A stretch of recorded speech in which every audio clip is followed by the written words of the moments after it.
Hello everyone. So now we are going to start analysis of algorithm. Okay, this is very important chapter और very important topic. बहुत सारे question gate exam में आपको इस topic से मिलेंगे directly indirectly मान के चलो कम से कम 2 से 3 क्वेश्चन आपको इस टॉपिक से मिलेंगे।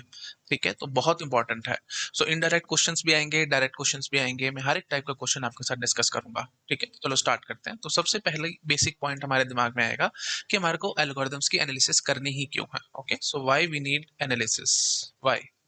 सो वाई का आंसर बहुत सिंपल है भाई। हमारे पास कोई प्रॉब्लम है, उस प्रॉब्लम को सॉल्व करने के लिए हमने बहुत सारे एल्गोरिदम लिखे होंगे, A1 A2 A3 A4 and so on, बहुत सारे एल्गोरिदम्स होंगे and all these algorithms are correct. जैसे आपके पास कोई मैथमेटिक्स में क्वेश्चन होता है तो उस क्वेश्चन को सॉल्व करने के बहुत सारे वेज होते हैं, है ना, सभी करेक्ट होते हैं। तो कौन सा सबसे बेस्ट है भाई, जो आपको जल्दी से जल्दी आंसर दे दे, है ना, वही हमारे लिए बेस्ट होता है। तो ऐसी एल्गोरिदम में भी हम लोग देखेंगे कि कौन सा सबसे बेस्ट एल्गोरिदम है। तो उसके लिए कुछ क्राइटेरियाज होते हैं हमारे पास। ओके, तो वो क्राइटेरियाज मैं आपके साथ पहले डिस्कस करूंगा। तो एक रियल लाइफ एग्जांपल देता हूँ, उससे आपको समझ में आ जाएगा हम क्या करने की कोशिश कर रहे हैं। ठीक है, जैसे सपोज कर लो आपको कोई कार परचेज करनी है। ठीक है, you want to purchase a car और उस कार का रिव्यू आप लेना चाहते हैं कि ये कार कैसी है एंड सो ऑन।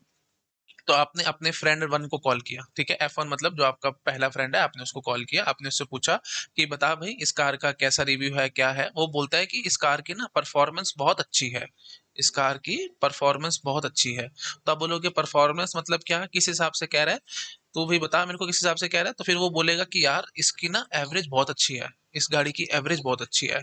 ठीक है, तो आपको लगा अच्छा ठीक है, तो मतलब मेरा जो फ्रेंड वन है उसके हिसाब से परफॉर्मेंस का मतलब है एवरेज। अच्छा, आपने फिर अपने फ्रेंड टू को कॉल किया, आपने इससे पूछा भाई बता भाई ये गाड़ी का रिव्यू बता कैसा है। तो वो बोल रहा है कि वो भी यही बात बोल रहा है कि इसकी परफॉर्मेंस बहुत अच्छी है इस गाड़ी की। तो आपने पूछा परफॉर्मेंस किस हिसाब से, वो कहता है भाई पिकअप बहुत अच्छा लेती है ये, है ना, तो इसलिए ये गाड़ी परचेज कर ले, बहुत बढ़िया है। तो आपको लगा अच्छा, तो फ्रेंड टू के हिसाब से परफॉर्मेंस का मतलब पिकअप है। तो अब स्टोरी से आपको क्या समझ में आया, हर एक इंसान के लिए परफॉर्मेंस का मतलब अलग अलग होता है। ठीक है, जैसे आप गाड़ी की परफॉर्मेंस की बात करते हो तो हर एक इंसान का अलग अलग पर्सपेक्टिव है देखने का, और ऐसे ही एल्गोरिदम को भी देखने का हमारे पास अलग अलग पर्सपेक्टिव है। तो हम कहते हैं कि ये एल्गोरिदम की परफॉर्मेंस बहुत अच्छी है। तो आप बोलोगे परफॉर्मेंस किस सेंस में आप चेक करना चाहते हो, ये एक सब्जेक्टिव इशू है, हर इंसान के लिए अलग अलग है। बात समझ रहे हो। तो अगर मैं कहता हूं कि मेरे पास एक एल्गोरिदम है, उस एल्गोरिदम की परफॉर्मेंस बहुत अच्छी है, तो किस बेसिस पे आप बोल रहे हो परफॉर्मेंस बहुत अच्छी है, आप मेरे को क्राइटेरिया तो दो। ये एक सब्जेक्टिव टर्म है, परफॉर्मेंस बहुत अच्छी है एंड सो ऑन। समझ रहे हो ना। अब जैसे वही बात है, अब किसी के लिए अब मैं सिंपल एग्जांपल दूं तो वैगन आर सीएनजी बहुत अच्छी है। ठीक है ना, वैगन आर सीएनजी बहुत अच्छी है किसी आदमी के लिए। क्यों अच्छी है भाई, है ना, वो कहता है भाई इसकी ना एवरेज बहुत अच्छी है। अभी पैसे कम है भाई, आपने ये गाड़ी परचेज कर ली, एवरेज बहुत अच्छी है, सीएनजी वाली ले लो, है ना, 30 to 32 की एवरेज देगी आपको। 1 किलो में 30 किलोमीटर चलती है ना, तो बहुत अच्छी है भाई, मजेदार गाड़ी है एंड सॉन, है ना। लेकिन किसी दूसरे इंसान से बात करोगे जिसके पास पैसे की कमी नहीं है, वो कहेगा वैगन आर से घटिया कोई गाड़ी नहीं है भाई, ना इसमें कोई लग्जरी है, 100 से ऊपर जाते ही कांपने लग जाती है, मजेदार गाड़ी नहीं है, ना पिकअप है एंड सो ऑन। तो वो तो पैसे बहुत ज्यादा है, तो फिर वो तो बीएमडब्ल्यू परचेज करेगा, ऑडी परचेज करेगा एंड सो ऑन, है ना। तो उसके आगे तो वैगन आर क्या है। और अगर आप बीएमडब्ल्यू की एवरेज देखोगे तो 5 या 6 की एवरेज देगी आपको, ज्यादा से ज्यादा कोई अच्छी होगी तो 10 किलोमीटर पर लीटर, है ना, मतलब 10 की एवरेज दे देगी, इससे ऊपर कहीं ना है ना। तो फिर वहां पे आपको क्या चाहिए, पिकअप चाहिए, है ना, कंफर्ट चाहिए एंड सो ऑन। वैगनर में वो सब कंफर्ट पिकअप वो सब थोड़ी मिलेगा, वहां पे एवरेज मिल रही है। ठीक है, तो वही बात है। तो किसी के लिए वैगनर बहुत अच्छी है, किसी के लिए वैगनर बहुत बकवास है। ऐसे किसी के लिए बीएमडब्ल्यू बहुत अच्छी है, किसी के लिए बकवास है, क्योंकि जिसके पास पैसे नहीं हो तो कहेगा ही बकवास है ना भाई, क्या एवरेज क्या है इसकी, क्यों खरीदूं मैं इसको एंड सो ऑन। तो जो बहुत ज्यादा सोचेगा वो इसको परचेज नहीं करेगा। आई थिंक आप समझ पा रहे हो ना। तो परफॉर्मेंस को जज करने के अलग अलग क्राइटेरिया है। कहीं किसी जगह पे परफॉर्मेंस का मतलब कुछ है, किसी और जगह पे परफॉर्मेंस का मतलब कुछ है। ठीक है, तो आई थिंक आप लोग समझ गए होंगे मैं यहाँ पे क्या कहने की कोशिश कर रहा हूँ। तो फाइनली कंक्लूजन हम लोग क्या ड्रॉ करेंगे, परफॉर्मेंस एक सब्जेक्टिव टर्म है ना। Let me write it in another slide, please take snapshot. ठीक है, इसको नोट डाउन करो, नेक्स्ट स्लाइड पे जंप कर रहा हूँ।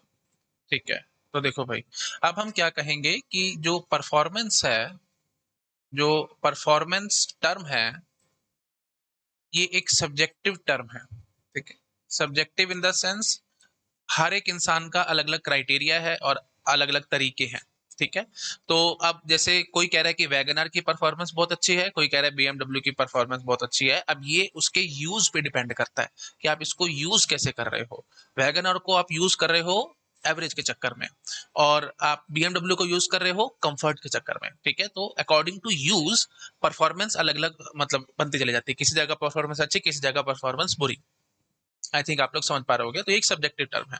तो अब अगर मेरे सामने कोई एल्गोरिदम आता है और अगर मैं कहता हूं कि ये एल्गोरिदम बहुत अच्छा है, this algorithm is very good because इसकी परफॉर्मेंस बहुत अच्छी है, तो अब आप क्या समझ रहे हो परफॉर्मेंस वाली बात से? आई एम सेइंग कि इसकी परफॉर्मेंस बहुत अच्छी है ना। तो फिर वही बात आएगी, क्या किस हिसाब से परफॉर्मेंस कह रहे हो, किस बेसिस पे परफॉर्मेंस कह रहे हो? तो वो डिपेंड करेगा कि आप एल्गोरिदम को यूज किस तरीके से करना चाहते हो, मतलब कहाँ यूज करना चाहते हो, ठीक है। जैसे हमने गाड़ी की बात करी थी, ऐसे यहाँ बात करेंगे क्या यूज है। अगर आपका यूज पैसे बहुत कम है, आपका यूज है भाई एवरेज, मतलब मेरे को पैसे बहुत कम है, तो मैं बोलूंगा कि एवरेज के हिसाब से आप चलो, है ना, वैगन आर परचेस करो। पैसे बहुत ज्यादा है तो आप BMW परचेस करो, एंड सो। तो वही बात यहाँ पे भी आएगी कि एल्गोरिदम का आप यूज कहाँ पे कर रहे हो, उसके हिसाब से हम लोग बोलेंगे कि यहाँ पे परफॉर्मेंस अच्छी है, यहाँ पे परफॉर्मेंस बुरी है, एंड सो। ठीक है। तो ये प्लीज बहुत ज्यादा ध्यान रखना, ये चीजें बहुत मतलब आपके दिमाग में गलत इमेज बिठा दी जाती है। एल्गोरिदम का एनालिसिस का मतलब टाइम को टाइम मेजर करना, स्पेस मेजर करना, है ना। तो वो एल्गोरिदम अच्छा जिसका टाइम बहुत कम हो, स्पेस बहुत कम ले रहा हो, वही बहुत अच्छा है, एंड सो ऑन। बट ऐसे नहीं होता, ये डिपेंड करता है उसको यूज कहाँ आप कर रहे हो, ठीक है। तो एल्गोरिदम को आप यूज कहाँ कर रहे हो उस पर डिपेंड करेगा। तो जैसे सपोज करो, मैं बताता हूँ आपको यूज, अगर आप इसको कर रहे हो पर्सनल कंप्यूटिंग डोमेन में, ठीक है, या you can say von Neumann architecture जो आप पढ़ते हो, वॉन न्यूमैन आर्किटेक्चर। अब वो कंप्यूटर आर्किटेक्चर तो मैं नहीं पढ़ा रहा हूँ यहाँ पे, तो आपको थोड़ा थोड़ा पता लग रहा होगा, है ना। अगर नहीं पता आपको तो मैं आगे पढ़ाऊंगा आपको वॉन न्यूमैन आर्किटेक्चर, मैं रफली लिख रहा हूँ, बहुत ज्यादा डीप में नहीं लिख रहा हूँ, आप समझ पा रहे होगे ना। नॉर्मल सिंपल बात को, जो आपका नॉर्मल कंप्यूटर है इस पे आपको एल्गोरिदम को रन करना है, that is the first use, ठीक है। दूसरा हो सकता है जैसे डिस्ट्रीब्यूटेड एल्गोरिदम आपने लिखे हैं, ठीक है, डिस्ट्रीब्यूटेड एनवायरनमेंट के लिए लिखे हैं, डिस्ट्रीब्यूटेड एल्गोरिदम है, ठीक है। अच्छा, और या फिर हो सकता है मोबाइल कंप्यूटिंग का डोमेन हो, है ना, मोबाइल के लिए आप लिख रहे हो, एंड सो ऑन। तो मोबाइल के लिए अगर आप एल्गोरिदम लिख रहे हो तो वो मोबाइल कंप्यूटिंग का डोमेन हो जाएगा, and so on. I think समझ पा रहे होगे आप लोग, ठीक है। तो ये अलग अलग जगह पे यूजेस हैं, ठीक है। अब यहाँ पे अगर आप पर्सनल कंप्यूटिंग डोमेन की बात करते हो या वो न्यूमन आर्किटेक्चर की बात करते हो, यहाँ पे आप बोलोगे कि वो एल्गोरिदम अच्छा है जो कि टाइम कम से कम लेता हो और स्पेस कम से कम लेता हो। अब टाइम कहाँ, किसका टाइम, तो आप बोलोगे, ये प्लीज ध्यान रखना, CPU टाइम, ठीक है। स्पेस कम से कम ले, स्पेस कौन सा, कहाँ का स्पेस, मेन मेमोरी का स्पेस, ठीक है। आई थिंक आप लोग समझ पा रहे होंगे। तो अगर एल्गोरिदम आप पर्सनल कंप्यूटिंग डोमेन में यूज करना चाहते हो, आप कब बोलोगे कि उस एल्गोरिदम की परफॉर्मेंस बहुत अच्छी है? आप सिर्फ तब बोलोगे जब वो टाइम बहुत कम ले रहा है और स्पेस बहुत कम ले रहा है ना। Time in the sense CPU time, और स्पेस मतलब वही मेन मेमोरी का स्पेस। आई थिंक क्लियर हो रहा होगा सब लोगों को मैं क्या कहने की कोशिश कर रहा हूँ, ठीक है। अच्छा जी, और दूसरा यूज है जी डिस्ट्रीब्यूटेड एल्गोरिदम, है ना। डिस्ट्रीब्यूटेड एल्गोरिदम में अब यहाँ पे हमारे पास क्राइटेरिया बिल्कुल अलग हो जाता है, हमारा कंसंट्रेशन बैंडविड्थ पे रहेगी, ठीक है। तो जो भी एल्गोरिदम बैंडविड्थ कम से कम ले रहा होगा हम उसको पकड़ेंगे। डिस्ट्रीब्यूटेड एनवायरनमेंट सबको पता है, थोड़ा सा आइडिया दे देता हूँ, बिल्कुल हल्का फुल्का, ये सब हमारे गेट के सिलेबस में नहीं है, बट थोड़ा सा आइडिया दे देता हूँ आपको, क्योंकि आप आगे चल के एमटेक में ये सब पढ़ेंगे। डिस्ट्रीब्यूटेड एल्गोरिदम का एक अलग सब्जेक्ट आएगा, मोबाइल कंप्यूटिंग अगर आप चूज करोगे तो उसके लिए पूरा एक अलग सब्जेक्ट आएगा, तो वहां पे आप अलग अलग एल्गोरिदम्स पढ़ोगे, ठीक है। तो फिर उनका क्राइटेरिया बिल्कुल अलग होगा, ठीक है। जैसे डिस्ट्रीब्यूटेड एनवायरनमेंट में क्या होगा, हमारे पास ऑटोनोमस सिस्टम्स है ना। ऑटोनोमस मतलब यू कैन से इंडिपेंडेंट सिस्टम्स है ना, ये अपने आप रन हो सकता है, इनको कोई फर्क नहीं पड़ने वाला, मतलब इन द सेंस, चलो ऐसे समझाता हूँ, पहले आराम से समझो। देखो हमारे पास अलग अलग कंप्यूटर्स हैं, है ना, और उनको मैंने एक हाई स्पीड लैन से कनेक्ट कर रखा है ना, हाई स्पीड नेटवर्क से मैंने इनको कनेक्ट किया हुआ है, ठीक है। अब ये नेटवर्क फेल भी हो जाए ना तो भी ये कंप्यूटर रन करेंगे, इसलिए हम इनको ऑटोनोमस सिस्टम कहते हैं, ठीक है। मतलब इनका अपना ऑपरेटिंग सिस्टम है, अपना सब कुछ है, एंड सो ऑन। तो एक डिस्ट्रीब्यूटेड एनवायरनमेंट है। अब अगर आपको इसके लिए कुछ एल्गोरिदम लिखना है, कोई प्रॉब्लम आई इसमें और आपके लिए इसके लिए एल्गोरिदम लिखना है, तो आप क्या चाहोगे भाई, डेटा ट्रांसफर कम से कम होना इनके बीच में, है ना। तो ये बैंडविड्थ हमारा लिमिटेड रिसोर्स हो जाएगा। अब बहुत ज्यादा डेटा ट्रांसफर होने लग गया कंप्यूटर्स के बीच में तो बड़ा फंस जाओगे आप लोग, है कि नहीं। तो आप चाहोगे कि एक ही जगह पे सारा काम होना चाहिए, जगह जगह पे बार बार हमारे को इधर उधर डेटा ट्रांसफर ना करना पड़ जाए, है ना। तो फिर वहां पे बैंडविड्थ बहुत ज्यादा, यू कैन से लिमिटेड रिसोर्स हो जाता है। Bottleneck is the bandwidth. Time space का इतना ज्यादा फर्क नहीं पड़ता हमारे को, क्योंकि डिस्ट्रीब्यूटेड एनवायरनमेंट है, बहुत ज्यादा हमारे पास कंप्यूटिंग कैपेबिलिटीज है, एंड सो, ठीक है। कंप्यूटिंग कैपेबिलिटीज बहुत ज्यादा है डिस्ट्रीब्यूटेड एनवायरनमेंट में, तो वहां पे हमारे को इतनी दिक्कत नहीं होती, ठीक है। तो बैंडविड्थ इज द बॉटलनेक, तो ये हमारा इंपॉर्टेंट रिसोर्स हो जाएगा, तो वो एल्गोरिदम अच्छा होगा जिसकी बैंडविड्थ बहुत कम होगी, ठीक है। फिर मोबाइल कंप्यूटिंग की बात आएगी। अब यहाँ पे भी अगर आपने बोल दिया कि जो टाइम और स्पेस कम लेगा वही अच्छा है, एंड सो, तो आप फंस जाओगे। कैसे फंस जाओगे, अगर आपने कोई मोबाइल के लिए सॉफ्टवेयर लिखा, है ना, और वो उसका टाइम भी बहुत कम है, स्पेस भी बहुत कम है ना, मतलब आप बोलोगे कि बहुत अच्छा बन गया, बहुत अच्छा हो गया, एंड सो, लेकिन जब आपने उसको मोबाइल पे रन किया ना, सिर्फ 2 मिनट के अंदर सारी बैटरी चूस गया आपकी, फोन की बैटरी खत्म, तो फिर फायदा है कि ऐसे एल्गोरिदम का कौन कौन ऐसी ऐप को यूज करेगा? आपने कोई एल्गोरिदम लिखा, उसको इंप्लीमेंट कर लिया किसी एप्लीकेशन में, तो आपने एंड्रॉइड एप्लीकेशन बना दी और वो एप्लीकेशन जैसे ही आप इंस्टॉल करते हो सारी की सारी बैटरी खत्म 2 मिनट के अंदर। फिर फायदा क्या? बकवास है वो, उसको क्यों यूज करोगे आप? तो वहां पे टाइम एंड स्पेस इंपॉर्टेंट है, बट इतना ज्यादा इंपॉर्टेंट नहीं है। वहां पे क्या इंपॉर्टेंट होगी? Power consumption. ठीक है, तो जहां जो कि जिसकी पावर कंजम्पशन कम से कम होगी वो एल्गोरिदम सबसे अच्छा होगा, एंड सो ऑन। तो अब आपको समझ में आ रहा है ना भाई? एल्गोरिदम हम बोलेंगे कि परफॉर्मेंस बहुत अच्छी है, तो किस हिसाब से अच्छी है वो डिपेंड करेगा उसका यूज। जैसे मैं गाड़ी का एग्जांपल लेके आपको समझाया है, ठीक है, तो उसका यूज क्या है उसके हिसाब से आप जज करते हो। तो ऐसे ही परफॉर्मेंस बहुत अच्छी है, इसको आप कैसे जज करोगे? उसको यूज के हिसाब से। अगर वो पर्सनल कंप्यूटिंग डोमेन में है, वॉन न्यूमैन आर्किटेक्चर पे चल रहा है, तो टाइम एंड स्पेस के हिसाब से हम चलेंगे, है ना, जो हमारे को पता है। डिस्ट्रीब्यूटेड एल्गोरिथम है तो बैंडविड्थ के हिसाब से चलेंगे। मोबाइल कंप्यूटिंग का डोमेन है तो हम पावर कंजम्पशन के हिसाब से चलेंगे, एंड सो। आई थिंक आपको समझ में आएगा होगा मैं क्या कहने की कोशिश कर रहा हूँ। एकदम रफ वे में समझा रहा हूँ ताकि आपको चीजें एकदम क्लियर हो जाए। तो अब आपको अब कोई आपसे पूछेगा कि एल्गोरिथम की परफॉर्मेंस कैसे जज करते हो, तो आप ये नहीं बोलोगे जो कम टाइम ले, कम स्पेस ले, एंड सोन, ये रटी टटाई बातें हैं। आगे चल के आप एमटेक में अपना इंटरव्यूज वगैरह दोगे, अगर आपने एल्गोरिथम सब्जेक्ट अपना बोला फेवरेट सब्जेक्ट, तो क्योंकि आपको पता है भाई, अगर नॉर्मली आईआईटीज इंटरव्यू कंडक्ट करते हैं, ठीक है, बिफोर इंटरव्यू के बाद ही आपका एमटेक में सिलेक्शन होता है। जनरली ऐसा सिनेरियो चलता है। तो वहां पे अगर आप बोलते हो कि वो पूछते हैं आपसे कि फेवरेट सब्जेक्ट कौन सा है, तो अगर आपने एल्गोरिदम बोला, तो ये बेसिक बेसिक बातें वो पूछते हैं। उनको वो ये पता लगाना चाहते हैं कि बच्चा कोचिंग का प्रोडक्ट है या खुद कुछ पढ़ लिख के आया है। ठीक है, तो वही बात है, जो कोचिंग वाला होगा वो तो सीधा बोलेगा अच्छा परफॉर्मेंस, राइट बात बोलेगा कि हाँ जी टाइम कम ले, स्पेस कम ले, काम खत्म। टाइम कॉम्प्लेक्सिटी कम होनी चाहिए, स्पेस कॉम्प्लेक्सिटी कम होनी चाहिए, एंड सो। ठीक है, तो फिर वो इमीडिएटली समझ जाएंगे कि भाई नहीं, ये तो कोचिंग वाला बच्चा है भाई, इसको हमको नहीं लेना, एंड सो। रैंक बेशक से जितनी मर्जी आपकी अच्छी हो, लेकिन वो इस तरीके से जज करते हैं। ये छोटी छोटी बातें होते हैं जिससे प्रोफेसर जज करते हैं कि आप कोचिंग से पढ़ के आए हो या आपने कुछ थोड़ा बहुत किताबें काली करी हैं, किताबें आपने पढ़ी हुई हैं। ठीक है, तो कोचिंग से तो पढ़ के बहुत जल्दी रैंक आ भी जाती है, लेकिन फिर जो एक्चुअल कंसेप्ट है वो दिमाग में नहीं घुसते। तो ठीक है, खैर, अब कल को आपसे कोई प्रोफेसर पूछेगा आईआईटी में, आपकी अच्छी रैंक आए मैं चाहता हूं, और अगर आप पहुंचे तो वहां पे अगर आपसे कोई पूछेगा कि हाउ यू विल जज द परफॉर्मेंस ऑफ एल्गोरिथम, तो सबसे पहला पूछोगे कि सर ये डिपेंड करता है कि हम उसको यूज कहाँ पे कर रहे हैं। अगर वो पर्सनल कंप्यूटिंग डोमेन में यूज हो रहा है या वॉन न्यूमैन आर्किटेक्चर पे चल रहा है, तब आप बोलोगे कि time and space is the concern. अगर वो डिस्ट्रीब्यूटेड एल्गोरिथम है तो बैंडविड्थ के हिसाब से हम चलेंगे, मोबाइल कंप्यूटिंग है तो पावर कंजम्पशन के हिसाब से चलेंगे, एंड सो। ठीक है, तो हर जगह अलग अलग क्राइटेरिया है।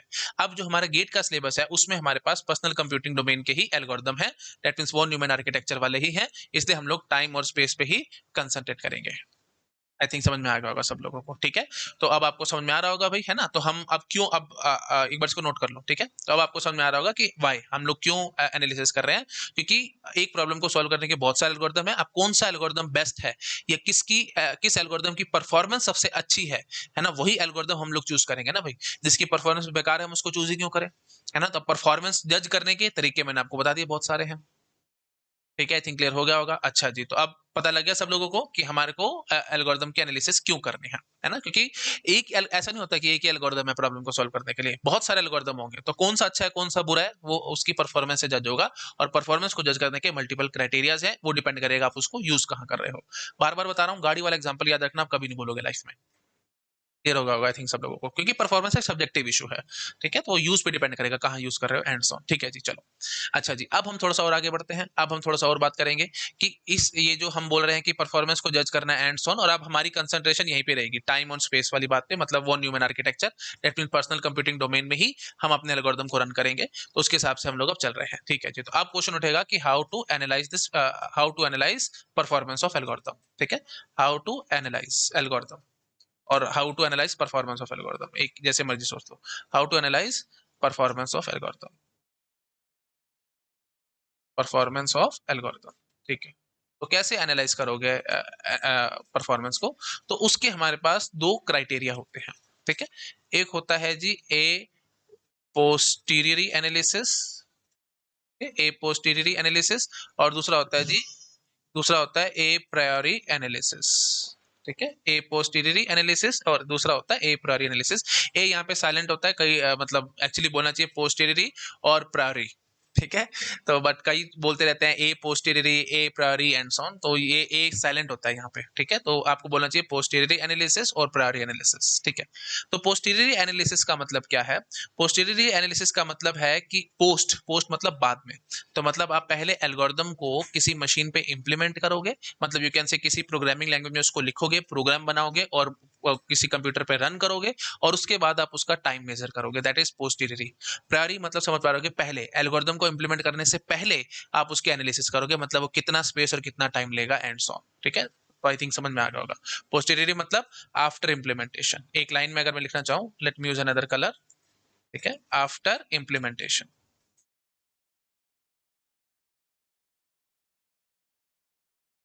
ओके, प्रायोरी का मतलब होता है बिफोर इंप्लीमेंटेशन, इंप्लीमेंटेशन से पहले।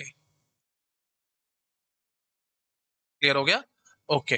और आफ्टर इम्प्लीमेंटेशन मतलब आप इस एल्गोरिदम को, जो भी आपने एल्गोरिदम लिखा होगा, स्टेप बाय स्टेप आपने कुछ लिखा होगा, आप उसको प्रोग्राम में कन्वर्ट करेंगे, मतलब किसी न किसी प्रोग्रामिंग लैंग्वेज का यूज करेंगे, उसका प्रोग्राम बनाएंगे, प्रोग्राम बनाने के बाद आप उसका टाइम मेजर करेंगे। तो ऑब्वियस सी बात है, सब कुछ अगर आप करने के बाद कर रहे हो तो ये आपको एग्जैक्ट वैल्यूज देगा।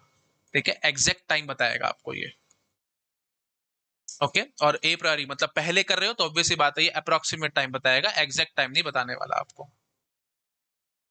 अप्रोक्सीमेट टाइम बताएगा।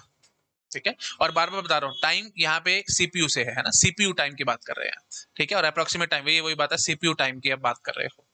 तब आपके मन में एक बड़ा इंटरेस्टिंग सा क्वेश्चन आएगा कि सर, ए प्रायोरी मतलब पहले, इंप्लीमेंटेशन से पहले जब मैं उसकी परफॉर्मेंस जज कर रहा हूं तो वहां पे सीपीयू कहां से आ गया? सीपीयू तो तब आएगा ना जब आप उस एल्गोरिदम को किसी प्रोग्रामिंग लैंग्वेज में इंप्लीमेंट कर दोगे और उसको रन करोगे कंप्यूटर पे, तब CPU will come into the picture. अभी सीपीयू कहां से कंसर्न हो गया? समझ पा रहे हो? और वही बात है, ये तो टाइम की बात हो गई, और स्पेस की बात करूंगा तो स्पेस में भी यही बात बोलूंगा, मेन मेमोरी स्पेस है ना, तो एग्जैक्ट टाइम बता रहा है, और यहाँ पे ये एग्जैक्ट स्पेस भी बताएगा। ठीक है, और स्पेस मतलब मेन मेमोरी का स्पेस, और यहाँ पे वही बात है, अप्रोक्सीमेट स्पेस बताएगा, क्योंकि मैंने आपको बताया टाइम और स्पेस को एनालाइज करना है, तो ये आपको अप्रोक्सीमेट स्पेस बताएगा, एग्जैक्ट स्पेस नहीं बताएगा, और स्पेस मतलब मेन मेमोरी का स्पेस। तो यही सेम क्वेश्चन अब आपके दिमाग में आएगा कि सर, अभी मैंने एल्गोरिदम को इंप्लीमेंट तो किया नहीं, तो मेन मेमोरी कहां से आ गई पिक्चर में? और एल्गोरिदम को इंप्लीमेंट नहीं किया तो सीपीयू कहां से आ गया पिक्चर में? क्योंकि एल्गोरिदम जब मैं इंप्लीमेंट करूंगा, मतलब किसी प्रोग्रामिंग लैंग्वेज में उसके कॉरस्पॉन्डिंग प्रोग्राम बनाऊंगा, उसके बाद मैं उसको कंप्यूटर पे रन करूंगा, तभी तो बोल पाऊंगा ना कि सीपीयू आ गया, क्योंकि आप उसको सीपीयू पे रन कर रहे हो और मेन मेमोरी में प्रोग्राम स्टोर करोगे एंड सॉन, तब वो सारी कहानी आएगी ना भाई। ऐसे कैसे आ गई बीच में? तो यही यही थोड़े थोड़े से लूप होल्स होते हैं जो स्टूडेंट्स के दिमाग में होते हैं, और अगर यही क्वेश्चंस आपसे पूछ लिए गए, प्रोफेसर ने आपसे पूछ लिए, तो आप इन सब क्वेश्चंस का आंसर नहीं कर पाओगे। तो इन क्वेश्चंस का मैं आंसर बड़े आराम से और तसल्ली से करूंगा कि ये सब कहाँ से आते हैं, सीपीयू कहाँ से आ गया, मेन मेमोरी कहाँ से आ गई एंड सो ऑन, है ना। जब आपने अभी इंप्लीमेंट, इंटरेस्टिंग क्वेश्चन है भाई, अभी तक आपने इंप्लीमेंट तो किया नहीं एल्गोरिदम को, तो बिना इंप्लीमेंट किए आप सीपीयू की कहानी कहाँ से कर रहे हो और मेन मेमोरी की कहानी कहाँ से कर रहे हो? यहाँ पे तो एकदम जायज है बात, क्योंकि आप उसको इंप्लीमेंट कर चुके हो, तो आप बोलोगे सीपीयू इतना टाइम लग रहा है, मेन मेमोरी इतनी ले रही है एंड सो ऑन, तो एग्जैक्ट वैल्यूज दे रहा है, लेकिन ये अप्रोक्सीमेट वैल्यू दे रहा है, और सीपीयू और मेन मेमोरी आई कहां से पिक्चर में, वो सारी कहानी मैं आराम से आपको क्लियर करूंगा, अभी नहीं। ठीक है, अभी आई थिंक समझ में आ रहा होगा सबको, बेसिक बेसिक मैं तो डिफरेंस बता रहा हूँ आपको। ठीक है, ओके जी, तो सबसे पहले हम बात करते हैं ए पोस्टेरियर एनालिसिस की, उसके बाद ए प्रायोरी एनालिसिस की बात करेंगे। ठीक है, पोस्टेरियरी और प्रायोरी। ठीक है, ए साइलेंट है, बार बार बता रहा हूँ। ठीक है जी, तो पोस्टेरियरी एनालिसिस की थोड़ी सी पहले कहानी कर लेते हैं। ठीक है, चलो नोट डाउन करो, नेक्स्ट स्लाइड पे जंप कर रहा हूँ मैं। कर लिया? ठीक है, चलो नेक्स्ट स्लाइड पे आ रहे हैं। तो अब हम स्टार्ट करेंगे ए पोस्टीरियरी एनालिसिस। अच्छा, ये शायद स्पेलिंग की मैंने यहाँ मिस्टेक करी है, तो स्पेलिंग वगैरह को छोड़ो, इंग्लिश की क्लास नहीं है ये, इंग्लिश की क्लास होती तो आप बोलते कि सर स्पेलिंग मिस्टेक है एंड सो ऑन, आप समझ गए होगे। ए पोस्टीरियरी की स्पेलिंग ये है, मैंने पहले से लिख के रखी हुई है, ए पोस्टीरियरी। ठीक है, मतलब पोस्टीरियरी मतलब बाद में। ठीक है, आई थिंक समझ पा रहे होगे। ठीक है, तो मतलब क्या है कि हमारे को पहले, हमारे पास एल्गोरिदम है, हम उसको किसी प्रोग्रामिंग लैंग्वेज में इंप्लीमेंट करेंगे और उसके बाद उसकी एनालिसिस करेंगे। ठीक है, तो एक सिंपल बात मैं आपसे पूछता हूँ, देखो सिंपल बात, जब मैं ऑफलाइन क्लासेस में पढ़ाता था तो मैं एक स्टेटमेंट लिखता था, जैसे मैंने ये स्टेटमेंट लिख दी, Z is equal to x plus Y. ठीक है, और मैं अब आपको यहाँ पे कहूँ कि इसकी टाइम कॉम्प्लेक्सिटी क्या है, या टेक्निकल वर्ड ज्यादा छोड़ो, मैं सिंपल बोलता हूँ, इसको कितना टाइम लगेगा। ठीक है, तो बहुत सारे स्टूडेंट्स फटाफट से आंसर करते थे, सर इसको चलाने के लिए ऑर्डर वन टाइम लगेगा, कोई बोलता था सर इसको चलाने के लिए कांस्टेंट टाइम लगेगा एंड सो ऑन। ठीक है, दोनों आंसर महा बकवास है, क्योंकि हम लोग क्या कर रहे हैं, हम पोस्टीरियरी एनालिसिस कर रहे हैं, हम प्रायोरी एनालिसिस नहीं कर रहे हैं। प्रायोरी में ये सब चलता है, पोस्टीरियरी में नहीं चलता। पोस्टीरियरी में आपको एग्जैक्ट आंसर करना होता है।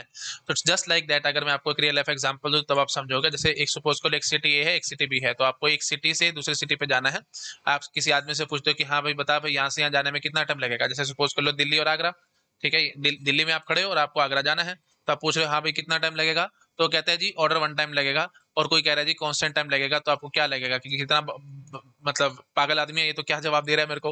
मैं कह रहा हूँ मेरे को दिल्ली से आगरा जाने में कितना टाइम लगेगा, और वो कह रहा है कांस्टेंट टाइम लगेगा। यार ऐसे थोड़ी होता है।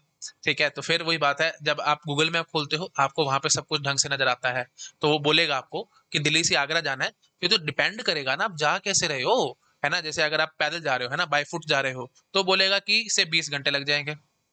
अब मैंने चेक नहीं किया, प्लीज आप अपने देख लेना, है ना। फिर अब वो बोलेगा बाइक पे जा रहे हो तो आपको से 2 घंटे लगेंगे, है ना, या चलो 4 घंटे लगेंगे, 2 घंटे में तो खैर कहाँ पहुंचेंगे, है ना। और यहाँ पे मुझे लगता है ये 30 घंटे मान लो, है ना, क्योंकि आगरा ज्यादा ही दूर है ना। बाइक पे 4 घंटे लगेंगे। अगर आप कार पे जा रहे हो तो सपोज कर लो 3 घंटे लगेंगे, है ना। यमुना एक्सप्रेस वे बन गया, कोई अच्छा हैवी है तो बहुत जल्दी जल्दी हम लोग पहुंच जाते हैं, है ना। अच्छा, और वही बात है, अगर आप बस पे जा रहे हो तो सपोज कर लेंगे 6 घंटे लग जाएंगे, है ना। ट्रेन पे जा रहे हो तो सपोज कर लो 4 घंटे लग जाएंगे, एंड सॉन। तो डिपेंड करेगा ना आप जा कैसे रहे हो, तो मल्टीपल फैक्टर्स पे डिपेंड करता है। सीधा आंसर नहीं होता कि दिल्ली से आगरा जाना है तो कितना टाइम लगेगा, एंड सॉन। तो ऐसे ही जब मैं ये स्टेटमेंट आपको दे रहा हूं, तो इसका सीधा आंसर नहीं है कि एग्जैक्ट कितना टाइम लगेगा, क्योंकि पोस्टेरियरी मैंने आपको अभी बताया है, पोस्टेरियरी में एग्जैक्ट टाइम लेना है आपको। ये देखो मैंने आपको बताया था, एग्जैक्ट टाइम मतलब सीपीयू टाइम, बार बार समझा रहा हूँ, टाइम मतलब सीपीयू टाइम, ठीक है। और एग्जैक्ट स्पेस मतलब मेन मेमोरी स्पेस। तो स्पेस पे अभी मैं कंसंट्रेट नहीं करूंगा, क्योंकि मैंने अभी एक सिंगल स्टेटमेंट लिखी है। पूरा प्रोग्राम बनाएंगे, उसका स्पेस कॉम्प्लेक्सिटी देखेंगे, एंड वो सब बात की कहानी है ना। और इतना स्पेस इंपॉर्टेंट भी नहीं है, गेट एग्जाम में इतने क्वेश्चन भी नहीं आते। टाइम कॉम्प्लेक्सिटी के बहुत क्वेश्चन आते हैं, तो उस पर मेरे को अभी कंसंट्रेट करने दो आराम से, ठीक है। हाँ जी, तो मेरा अभी कंसर्न था इस पे टाइम कितना लग रहा है, ठीक है। तो एग्जैक्ट आंसर चाहिए था, और आप तो ऑर्डर वन कॉन्स्टेंट एंड बोल रहे थे, सब बकवास बातें हैं, ठीक है। तो इसलिए कहते हैं ना, little knowledge is dangerous thing, है ना। तो बहुत सारे स्टूडेंट्स के दिमाग में ये सब फटाफट घुसा हुआ होता है, वो फटाफट बोलते चले जाते हैं बिना सुने बिना समझे कि हम काम क्या कर रहे हैं, ठीक है। तो मेरे को इसका एग्जैक्ट टाइम चाहिए भाई, ठीक है। तो एग्जैक्ट टाइम तो डिपेंड, अब जैसे यहाँ पे दिल्ली से आगरा जाना है, बहुत सारे तरीके हैं, तो हर एक तरीके का अलग अलग टाइम है। ऐसे ही यहाँ पे भी वही बात हुई कि, है ना, तो अलग अलग यू कैन से सिनेरियो में अलग अलग टाइम लगेगा। आप तो पहला सवाल ये पूछोगे आप मुझसे कि ये किस प्रोग्रामिंग लैंग्वेज की स्टेटमेंट आपने लिखी है, सी की है, पाइथन की है, जावा की है, क्या है, किस में आपने लिखा है। तो एक तो इस चीज पे डिपेंड करेगा इसको एग्जीक्यूशन में कितना टाइम लगेगा, ठीक है। तो पाइथन बहुत स्लो है, सी बहुत फास्ट, आई थिंक सबको पता होगा ये सब बातें, डिपेंडेंसी आ गई। अच्छा, उसके बाद फिर ये इस पे भी डिपेंड करेगा कि सीपीयू कौन सा आप यूज कर रहे हो, क्योंकि मेरे को इसका एग्जैक्ट टाइम बताना है ना भाई, है ना। तो जितना फास्ट सीपीयू होगा उतनी जल्दी रन कर जाएगा, ठीक है। उसके बाद फिर अगर वही बात है, ऑब्वियस ही बात है भाई, ऑपरेटिंग सिस्टम पे भी डिपेंडेंसी आएगी, है ना। सीपीयू पे तो आएगी आएगी, साथ साथ ऑपरेटिंग सिस्टम पे भी डिपेंडेंसी आएगी, कौन सा ऑपरेटिंग सिस्टम आप यूज कर रहे हो, है ना। Generally multi programming operating system ही होते हैं, है ना। मतलब मल्टीपल प्रोग्राम रन कर रहे हैं, जिसको आप थोड़ा और अच्छे से बोलते हैं मल्टीटास्किंग ऑपरेटिंग सिस्टम है, जैसे विंडोज हो गया, यूनिक्स हो गया, and on multiple task run कर रहे हैं, एंड ऑन।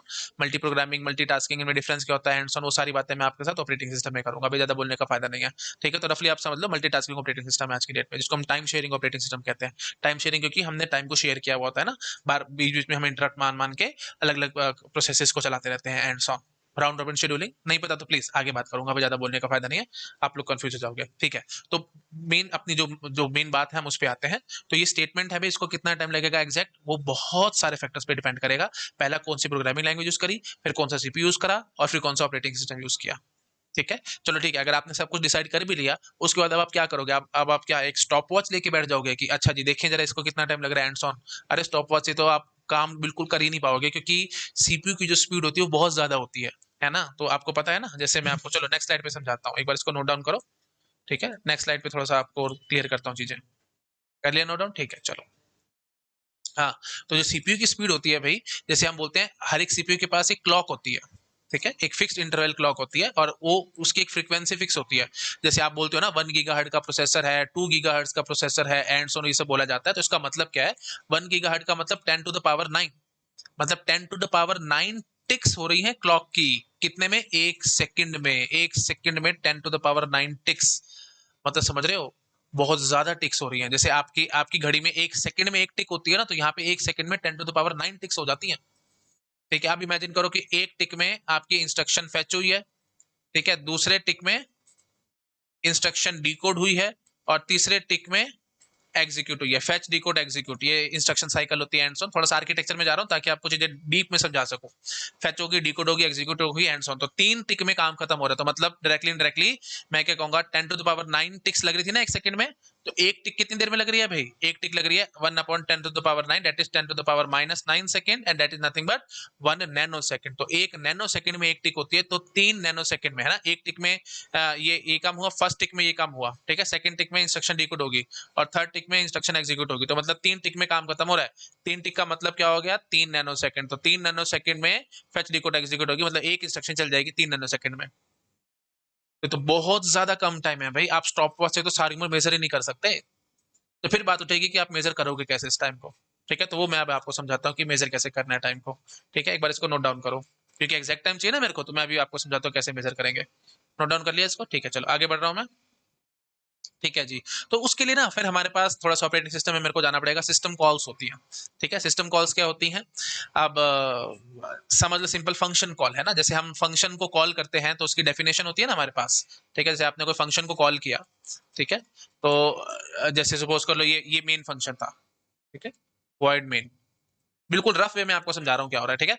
वॉइड मेन है, तो यहाँ पे आपने एक फंक्शन को कॉल किया, एफ फंक्शन को, तो एफ फंक्शन को आपने नीचे कहीं डिफाइन कर रखा होगा, है ना। तो जैसे ही फंक्शन कॉल करते हो तो कंट्रोल उसकी डेफिनेशन पे आ जाता है और हम उसको एग्जीक्यूट कर लेते हैं हैंड्स ऑन, ठीक है। तो सिस्टम कॉल क्या है, सिस्टम कॉल भी एक किस्म से फंक्शन कॉल ही है, लेकिन ये जो फंक्शन की डेफिनेशन है ना, ये फंक्शन की डेफिनेशन है, ये डेफिनेशन होती है कि नहीं। अगर नहीं पता आपको तो सी लैंग्वेज का कोर्स देखो, मैंने सारा वहां समझा रखा है ना। तो जब भी आपने ये फंक्शन की डेफिनेशन होती है, करली ब्रैकेट्स के अंदर जो भी आप लिखते हो, दैट इज फंक्शन डेफिनेशन, ठीक है जी। याद है ना, मैंने आपको सी में समझाया था, main is user defined function, क्यों, क्योंकि मेन की ये जो ब्रैकेट्स होती है इसके अंदर आप अपने हिसाब से डिफाइन करते हो क्या लिखना क्या नहीं लिखना। तो आपको लगता होगा कि मेन मेन हमारा प्री डिफाइंड फंक्शन है, but no, main is user defined function, क्योंकि यूजर अपने हिसाब से यहाँ पे डिफाइन करता है फंक्शन को, एंड साउंड, ठीक है, आपको याद आ रहा होगा, ठीक है। तो खैर भटकते नहीं टॉपिक से, अपने वापस आते हैं। हाँ जी, तो फंक्शन था, तो उसकी ये जो डेफिनेशन है, ये जो फंक्शन की डेफिनेशन जो आपने लिखी है, ये पार्ट ऑफ कर्नल है, ठीक है, पार्ट ऑफ कर्नल है। अब कर्नल क्या होता है, फिर वही बात है, बहुत दिक्कत में आ जाएगा कहानी सारी, मैं चाहता नहीं हूं अभी ऑपरेटिंग सिस्टम में घुसना, तो आप समझ लो पार्ट ऑफ ऑपरेटिंग सिस्टम, बस सिंपल बात, ठीक है। तो ऑपरेटिंग सिस्टम का अगर पार्ट है, ऑपरेटिंग सिस्टम एग्जैक्टली क्या है, एक ह्यूज कलेक्शन ऑफ कोड है, ठीक है। This is a huge collection of code जो कि आपका सारा काम करके देता है, ठीक है। अब जैसे अब सपोज करो, सारी कहानी मैंने ऑपरेटिंग सिस्टम में करनी है, एक्चुअली सब्जेक्ट सारे इंटरलिंक्ड होते हैं ना, तो इसलिए मैं चाहता हूं कि चीजें आपको एकदम क्लियर रहे, मैं कोई भी ऐसा शब्द ना बोल दूं जो कि हवा में उड़ जाए आपके लिए, तो इसलिए मैं ये सब नहीं चाहता, इसलिए थोड़ा थोड़ा आपको बेसिक इंट्रोडक्शन देता रहता हूं। अब जैसे सपोज करो ये हमारे पास you can say operating system है ना, तो ऑपरेटिंग सिस्टम क्या है, एक ह्यूज कलेक्शन ऑफ कोड है। क्यों, क्योंकि जैसे सपोज करो अगर आपको हार्ड डिस्क में कोई फाइल क्रिएट करनी है, सपोज करो आपको असेंबली लैंग्वेज में प्रोग्राम लिखना पड़ जाए कि हार्ड डिस्क में कितना स्पेस कैसे स्पेस एलोकेट होगा, उसके लिए आपको प्रोग्राम लिखना पड़ जाए। फाइल को अगर आपको डिलीट करना है तो स्पेस डीएलोकेट करना है, उसके लिए आपको असेंबली लैंग्वेज में प्रोग्राम लिखना पड़ जाए, एंड सो तो बहुत मुश्किल हो जाएगा आपके लिए काम, ठीक है। लेकिन आप ऑपरेटिंग सिस्टम में बैठे बैठे क्या करते हो, फाइल पे जाते हो, न्यू एकदम क्रिएट हो जाती है फाइल, तो वो कैसे क्रिएट हो रही है, हैंड्स ऑन, तो उसके पीछे कोई ना कोई कोड होगा ना जो वो रन ऑपरेटिंग सिस्टम रन करता होगा। तो इसका मतलब क्या है कि आपने हर एक काम के लिए कोड लिखे हुए हैं, ठीक है। तो बहुत सारा कोड है आपके पास, ऐसे भी समझ सकते हो, बहुत सारा कोड है आपके पास, बहुत सारा, ठीक है, बहुत ह्यूज कलेक्शन ऑफ कोड है ये, ठीक है। तो और इस पूरे को कलेक्शन को मैं ऑपरेटिंग सिस्टम कह देता हूं, ठीक है। तो अब कोई कोड है आपके पास, ये कोड है ऑपरेटिंग सिस्टम का पार्ट है ना, क्योंकि पूरा मैंने ऑपरेटिंग सिस्टम माना है, तो ये कोड उसका पार्ट है। तो ये कैसे रन होगा, है ना, तो उसके लिए हमारे पास अलग अलग तरीके होते हैं। एक तरीका है जी सिस्टम कॉल, ठीक है। तो जैसे ही आप सिस्टम कॉल करते हो तो एक पर्टिकुलर, जैसे देखो सपोज कर लो आपने ये जो है ना, ये एफ फंक्शन की डेफिनेशन है, ठीक है। या अब वही बात है, आगे हम देखेंगे for system call and so on, operating system में बहुत कुछ देखेंगे हम लोग, ठीक है। तो ये कोड है उसके लिए, ठीक है। तो जैसे ही आप ये कॉल करोगे ना, तो इमीडिएटली कंट्रोल यहाँ पे आएगा और ये रन करेगा। तो डायरेक्टली डायरेक्टली ऐसे समझ लो भाई, फंक्शन की डेफिनेशन आपके पास है, बहुत सारे फंक्शन है, उनकी डेफिनेशन आपके पास है, तो वो रन कब होंगी, जब आप उनको कॉल करोगे। तो कॉल करने का तरीका क्या है, उसको हम सिस्टम कॉल कहते हैं, बस, ठीक है। सिंपल बात बोलूं तो it is an interface between user and operating system. तो जब भी यूजर को ऑपरेटिंग सिस्टम का कोड रन करवाना है, जो ऑपरेटिंग सिस्टम की सर्विसेज को यूज करना है, इमीडिएटली वो सिस्टम कॉल करता है, ठीक है। अब ऐसे जो भी काम है जो आपको नहीं आते, वो सारा सिस्टम कॉल के थ्रू होता है। प्रोसेस कैसे क्रिएट होता है भाई, फॉर्क सिस्टम कॉल के थ्रू होता है। तो वही बात है, आपको नहीं पता ना कैसे होता है, तो उसके लिए सिस्टम कॉल है। फाइल क्रिएट कैसे होती है आपको नहीं पता, क्या कैसे मेमोरी एलोकेट हो रही है, क्या क्या हो रहा है, एंड ऑन, सिस्टम कॉल है, एंड ऑन। तो जो भी टास्क है आपको लगता है कि आपको नहीं आता, उन हर एक काम के लिए आपके पास एक सिस्टम कॉल रेडी है। तो अब आपके माइंड में इमेज बैठ गई होगी अच्छे से कि सिस्टम कॉल एग्जैक्टली क्या है। ठीक है, तो सिस्टम कॉल सिंपली एक फंक्शन कॉल ही है, लेकिन एक स्पेशल फंक्शन कॉल है। उस फंक्शन की जो डेफिनेशन है वो क्या है जी, वो ऑपरेटिंग सिस्टम का पार्ट है। ठीक है, तो ऑपरेटिंग सिस्टम का कोड है, बहुत सारा, बहुत ह्यूज कलेक्शन ऑफ कोड है, वो एटलीस्ट पड़ा हुआ है। आप उसको चलाओगे कैसे? जब तक आप उसको कॉल नहीं करोगे वो चलेगा कैसे? तो वो कॉल करने का तरीका वही सिस्टम कॉल है। आई थिंक समझ गए आप लोग। ठीक है जी, तो अब ये सिस्टम कॉल से मेरे पास, मैं आपको थोड़ा सा समझा देता हूँ कि हम काम कैसे करेंगे। एक बार नोट डाउन कर लो इसको। ठीक है, चलो, बहुत रफ वे में चल रहा हूँ, बहुत फ्री स्टाइल में चल रहा हूँ, क्योंकि मैं आपको चीजें एकदम क्रिस्टल क्लियर करना चाहता हूँ। मैं नहीं चाहता कोई चीज हवा में उड़ जाए। तो ठीक है, क्योंकि ऑपरेटिंग सिस्टम मैंने पढ़ा ही नहीं है, तो मेरी जिम्मेवारी थी आपको समझाना कि सिस्टम कॉल एग्जैक्टली क्या होती है। ठीक है जी, तो अब देखो भाई, है ना, तो अब मेरे को एग्जैक्ट टाइम निकालना है, तो मैं क्या बोलूंगा, एक T1 वेरिएबल ले लूंगा, मैं बोलूंगा गेट टाइम। एक यू कैन से हमारे पास एक सिस्टम कॉल होगी। ठीक है, वो अब ये इसका सिंटेक्स क्या है एंड ऑन, मैं उसमें नहीं घुस रहा हूँ।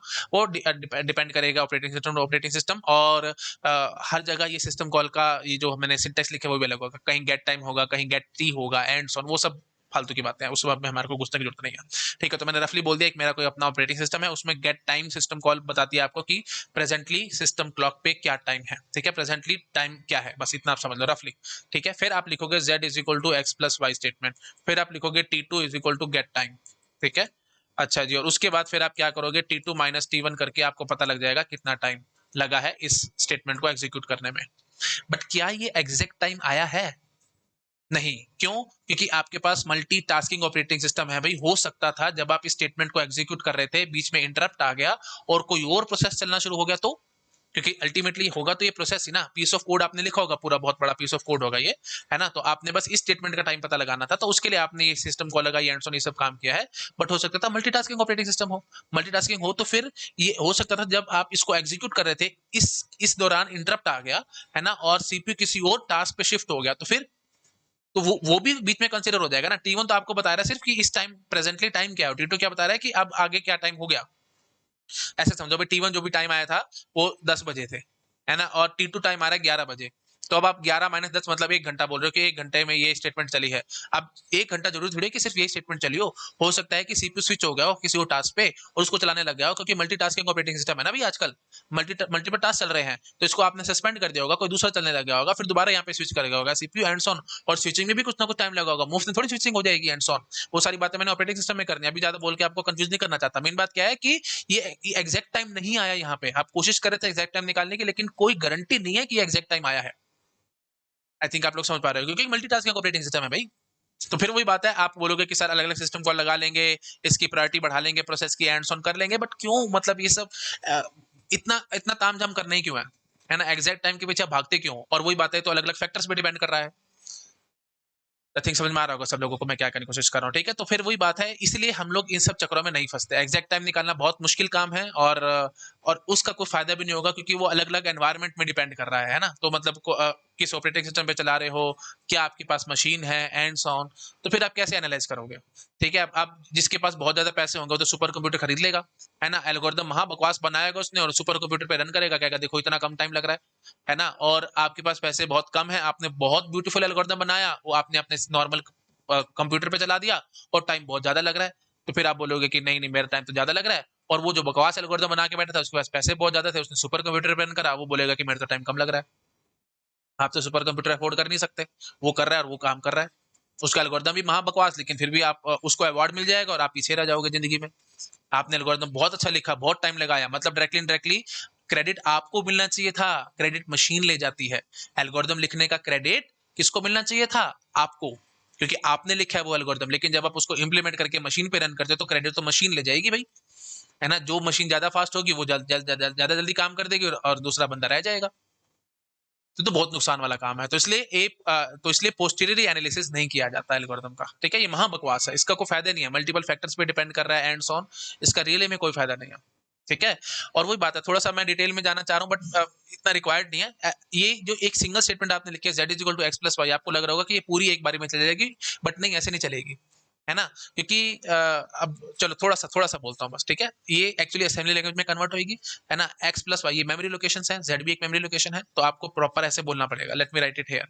तो आप पहले बोलोगे MOV R0 कॉमा एक्स, फिर आप बोलोगे MOV R1 कॉमा वाई, फिर आप बोलोगे एड R2 R0 R1, मतलब क्या हुआ, x की वैल्यू r नोट में गई, y की वैल्यू r1 में गई, है ना, r1 plus r note r1 add करके आपने r2 में ले आए, और उसके बाद फिर आप बोलोगे MOV z कॉमा r2 की वैल्यू z में आएगी। तो ये 4 स्टेटमेंट रन होती है भाई।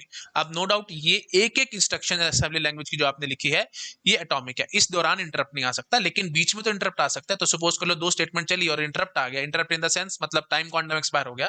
थोड़ा थोड़ा राउंड रॉबिन शेड्यूलिंग आपको आइडिया होगा, जैसे मैं बोलता हूँ से 2 यूनिट्स ऑफ टाइम, अब वो ठीक है, इतना ज्यादा बोलूंगा ना आप लोग कंफ्यूज हो गए। तो मेन बात क्या है, वो round robin scheduling and on operating system में हमारे को करनी है ये सारा कुछ, इसलिए तो मैं कहता हूँ ना सारे सब्जेक्ट इंटरलिंक्ड है। तो जिसको ये सब प्रॉपर नॉलेज है ऑपरेटिंग सिस्टम की, आर्किटेक्चर की, एल्गोरिथम्स की, वो सब चीजों को लिंक करके आपको समझा पाएगा, नहीं तो नहीं समझा पाएंगे टीचर्स।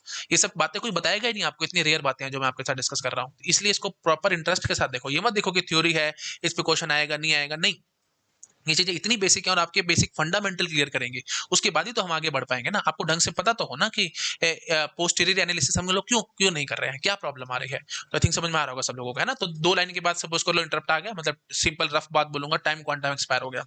अब टाइम क्वांटम एक्सपायर हो गया तो फिर वही बात है, सीपीयू किसी और टास्क पे शिफ्ट हो गया, और उसके बाद फिर जब उसका टाइम क्वांटम एक्सपायर होगा फिर सीपीयू यहाँ पे आएगा और फिर इसको रिज्यूम करेगा और चलाएगा हैंड्स ऑन। तो बहुत सारे फैक्टर्स कंसिडर करने पड़ेंगे, है ना। जब टाइम क्वांटम एक्सपायर हुआ, यहाँ से दूसरे टास्क को सीपीयू एग्जीक्यूट करने की कोशिश करेगा, तो कंटेक्स्ट स्विचिंग होगी बीच में, उसमें भी टाइम खराब होगा, और थोड़ी देर के लिए उसको चलाया और फिर वापस आएगा, है ना। तो फिर वही बात है, टाइम लगेगा। सिंपल बात करो, कॉन्टेक्स्ट स्विचिंग क्या होती है, आप अपने ब्रेन के हिसाब से चलो। आप अभी किसी से फोन पे बात कर रहे हो, फोन पे बात करते करते आपने उसका फोन रख दिया, किसी दूसरे आदमी से आप बात करने की कोशिश करोगे, तो आपको 2 सेकंड लगेंगे ना, जिस जिस भी आप जिस भी आदमी से फोन पे बात कर रहे थे उसकी सारी बातें भुलाने में और उससे बात करने में। रियल लाइफ एग्जांपल देता हूँ, आप किसी से फोन पे बात करते हैं, उसने आपको बहुत टेंशन दे दी कि आपका इतना नुकसान हो गया, एंड सोन ऐसे ऐसे हो गया, और उसी टाइम पे आपके सामने को चेयर पे बैठा आपसे बात करने की कोशिश कर रहा है। जब आप उसका फोन रखोगे तो 2 मिनट बोलोगे ना, 2 मिनट चुप कर, मेरे को 2 मिनट सोचने दे, अभी क्या हुआ क्या नहीं हुआ, और उसके बाद फिर आप उससे बात करने की कोशिश करोगे, तो कंटेक्ट स्विच कर रहा है आपका दिमाग, है ना। तो अभी जिससे बात करते हैं उसको छोड़ करके आप दूसरे से बात करने की कोशिश कर रहे हो, तो 2 सेकंड आप लगा रहे हो। तो वही सारा टाइम ये सीपीयू भी ऐसे काम करता है, ठीक है। सीपीयू को भी टाइम लगता है एक से दूसरे पे शिफ्ट होने में, हैंड्स ऑन। तो सारी कहानी मैंने ऑपरेटिंग सिस्टम में कर दी, अभी ज्यादा बोलने का फायदा नहीं है। ठीक है, समझ में आ रहा है सब लोगों को मैं क्या कहने की कोशिश कर रहा हूँ, ठीक है जी। तो कटेक्ट स्विच होगा और उसके बाद फिर यहाँ पे आकर के इसको चलाएगा एंड ऑन। तो ये सब कुछ ये सब पूरा टाइम ऐड करके यहाँ पे आपको मिलेगा ना भाई। अब वो टाइम में एग्जैक्ट तो नहीं है, ठीक है, तो इसलिए ये फायदा नहीं है। समझ पा रहे हो कि नहीं। तो पोस्टीरियर एनालिसिस करोगे तो सिंपल बात ये याद रखनी है, क्रेडिट एल्गोरिदम लिखने का आपको नहीं मिल रहा, मशीन को मिल रहा है। ठीक है, तो अगर मशीन फास्ट होगी तो उस एल्गोरिदम को, महा बकवास एल्गोरिदम को भी बहुत जल्दी चला देगी, और आप बोल दोगे कि क्लेम कर दोगे कि देखो मेरा एल्गोरिदम कितना अच्छा है। और अगर आपकी मशीन बहुत स्लो है, आपने बहुत ब्यूटीफुल एल्गोरिदम भी लिखा होगा, उसके बावजूद भी आप क्लेम नहीं कर पाओगे कि मेरा एल्गोरिदम फास्ट एंड सॉन, क्योंकि टाइम तो आपका ज्यादा लगा रहा है। टाइम के हिसाब से चलोगे तो नुकसान हो जाएगा। आई थिंक आप लोग समझ पा रहे हो, तो ठीक है, तो इसलिए हम कहते हैं कि ज्यादा अच्छा नहीं है ये, पोस्टीरियर एनालिसिस बहुत अच्छा नहीं है, हमारे को प्रायोरी एनालिसिस ही करना चाहिए। आई थिंक क्लियर होगा सब लोगों को मैं क्या कहने की कोशिश कर रहा हूँ। ठीक है जी, चलो इसको नोट डाउन कर लो। पुरानी स्लाइड जो थोड़ा बहुत मैंने लिखा है, मैंने फ्री स्टाइल में सारा कुछ समझाया है ताकि आप चीजों को अच्छे से ग्रैस्प कर सको। नोट डाउन कर लो। ठीक है, तो मैंने बहुत सारी बातें आपको आज के लेक्चर में क्लियर करी हैं, थोड़ा थोड़ा बताया सिस्टम कॉल क्या होती है ना, और जो इंस्ट्रक्शन आप चलाते हो, कंटेक्स्ट स्विचिंग क्या होती है, रियल लाइफ एग्जांपल के साथ बेसिक बेसिक बातें मैंने ऑपरेटिंग सिस्टम की भी आपको क्लियर करी है। जब मैं ऑपरेटिंग सिस्टम डिटेल में पढ़ाऊंगा तो अगर आपको ये मेरा लेक्चर याद होगा तो एटलीस्ट आप चीजों को वो लिंक कर पाओगे, है ना। जैसे मैं आपको हमेशा बताता हूँ, लिंकिंग द डॉट बैकवर्ड्स वाली बात, है ना, जो ठीक है, थोड़ा थोड़ा पता होना चाहिए आपको बस। ठीक है, मैं लेक्चर को लंबा नहीं खींचना चाहता, ऐसे दिक्कत हो जाएगी आपको। ठीक है, इसको भी नोट डाउन कर लो, है ना। तो पोस्टीरियर एनालिसिस के बारे में मैंने थोड़ा सा बताया था, इसको भी कर लो। स्टार्टिंग से शुरू करते हैं ना, ऐसे तो फिर आपको दिक्कत हो जाएगी। ये थोड़ा थोड़ा मैंने बताया था स्टार्टिंग से, है ना, तो ऐसे उल्टा सीधा करोगे तो दिक्कत हो जाएगी। इसको एक बार नोट डाउन कर लो, एनालिसिस ऑफ एल्गोरिथम, हमारे को क्यों एनालाइज करना है, हैंड्स ऑन, ये पता होना चाहिए आपको। और परफॉर्मेंस एक सब्जेक्टिव टर्म है, हैंड्स ऑन, ये पता होना चाहिए। उसके बाद एनालाइज कैसे करते हो, पोस्टीरियर प्रायोरी, ये सब आपको पता होना चाहिए। ठीक है, और उसके बाद पोस्टीरियर एनालिसिस मैंने डिटेल में स्टार्ट किया था और बताया था आपको कि कितना एग्जैक्ट टाइम लग रहा है इसको चेक करने का, हैंड्स ऑन। ठीक है, ओके जी। और फिर हमने ये देखा था क्लॉक के बारे में, और फिर फंक्शन कॉल के, सिस्टम कॉल के बारे में थोड़ा सा मैंने समझाया आपको, है ना। और उसके बाद ये सिस्टम कॉल का एग्जांपल भी दिया आपको कि ये गेट टाइम एक सिस्टम कॉल है, एंड सो ऑन। तो मैंने कोई भी वर्ड हवा में नहीं बोला, एक एक बात आपको ढंग से समझाई है ना। ठीक है, तो एग्जैक्ट टाइम निकालना कोई इतना ईजी टास्क नहीं है, बहुत फैक्टर्स को हमारे को कंसिडर करके चलना पड़ता है, और इसलिए हम इसको ज्यादा करते नहीं है। ठीक है, पोस्टीरियर एनालिसिस ज्यादा चलता नहीं है, प्रायर एनालिसिस ज्यादा चलता है। इसका कोई खास फायदा नहीं है हमारे को, है ना, क्योंकि बहुत सारे फैक्टर्स हैं जिस पे ये डिपेंडेंट होगा। उतने सारे फैक्टर्स को कंसिडर करना और फिर चलाना, and on, it's hell lot of wastage of time. ठीक है, हम ये सब नहीं करना चाहते। ठीक है, क्लियर हो रहा होगा। और वही बात है, मल्टीटास्किंग ऑपरेटिंग सिस्टम है ना भाई हमारे पास, तो फिर चेक करना और सो ऑन वो बहुत मुश्किल काम हो जाएगा, हर एक एक फैक्टर को कंसिडर करना पड़ेगा, तो इट्स रियली हेडेक। ठीक है, तो पोस्टीरियर एनालिसिस नहीं करते, हमारे को प्रायरी एनालिसिस ही करने हैं। तो अब ये थोड़ा सा लेक्चर लंबा हो रहा है, तो नेक्स्ट लेक्चर में मैं आपको आकर के समझाऊंगा प्रायरी एनालिसिस कैसे करना है ना। प्रायरी ए लिखा हुआ है, ए साइलेंट है ना, आई थिंक मैंने बताया आपको काफी बारी। तो हम नेक्स्ट लेक्चर में समझेंगे प्रायरी एनालिसिस कैसे करना है। Late me write it properly. ठीक है, सो प्रायोरी एनालिसिस। ठीक है, तो नेक्स्ट लेक्चर में हम लोग उसको देखेंगे। और बाबा समझा रहा हूँ, आपको लग रहा होगा कि सर ये लेक्चर लंबा था, थ्योरी थी एंड ऑन, बट ये इतना पावरफुल लेक्चर मैंने बनाया है, इसकी पावर आपको तब समझ में आएगी जब मैं ऑपरेटिंग सिस्टम आपको पढ़ा रहा हूँ। मैंने बहुत सारी बातें ऑपरेटिंग सिस्टम की, कंप्यूटर आर्किटेक्चर की कोशिश करी है आपको क्लियर कर सकूँ यहाँ पे। कंटेक्स्ट स्विचिंग के बारे में बताया थोड़ा थोड़ा, है ना, और बहुत कुछ मैंने क्लियर करने की कोशिश की है। ठीक है, तो मैं आपको हमेशा बताता रहता हूँ ना, linking the dot backward, Steve jobs वाली बात। ठीक है, तो वही चीज आपको समझ में आएगी जब मैं ऑपरेटिंग सिस्टम पढ़ाऊंगा आपको। तो ठीक है, चलिए ठीक है, okay, thank you so much, bye bye. Next lecture में प्रायर एनालिसिस देखेंगे। ठीक है, okay, bye bye. Hello everyone, अगर आप लोगों को मेरा काम पसंद आ रहा है तो प्लीज़ वीडियोस को लाइक करते रहा करो, अपने फ्रेंड्स के साथ शेयर करते रहा करो, और अगर आप मेरे को फाइनेंशियली हेल्प करना चाहते हैं तो यूपीआई आईडी आपको डिस्क्रिप्शन में मिल जाएगी। आप जो अमाउंट चाहे वो डोनेट कर सकते हो। मैं आपसे कभी भी मुंह से कुछ नहीं मांगूंगा, जो आपको अच्छा लगता है आप मुझे वो डोनेट कर सकते हो। और आपको मैं बता देता हूँ, एक एक वीडियो बनाने में बहुत मेहनत लगती है भाई। ऑन एन एवरेज अगर मैं 1 घंटे की रिकॉर्डिंग कर रहा हूँ तो मुझे 3 से 4 घंटे लग जाते हैं, और मैं डेली बेसिस पे आपके लिए 3 घंटे के अराउंड रिकॉर्डिंग कर रहा हूँ। मतलब 2 से 3 लेक्चर मैं रोज डाल रहा हूँ, तो ऑन एन एवरेज में 12 से 13 घंटे काम कर रहा हूँ। मॉर्निंग में सुबह उठता हूँ, आई थिंक 8 o'clock के अराउंड, और उसके बाद से ही मेरा पूरा दिन स्टार्ट होता है, और लगभग मैं रात को 11 बजे तक काम करता हूँ। ठीक है, तो पूरा दिन मैं आप लोगों के लिए डिवोट कर रहा हूँ। अगर आपको अच्छा लग रहा है मेरा काम तो प्लीज मुझे सपोर्ट करो। ठीक है, okay, thank you so much, bye bye.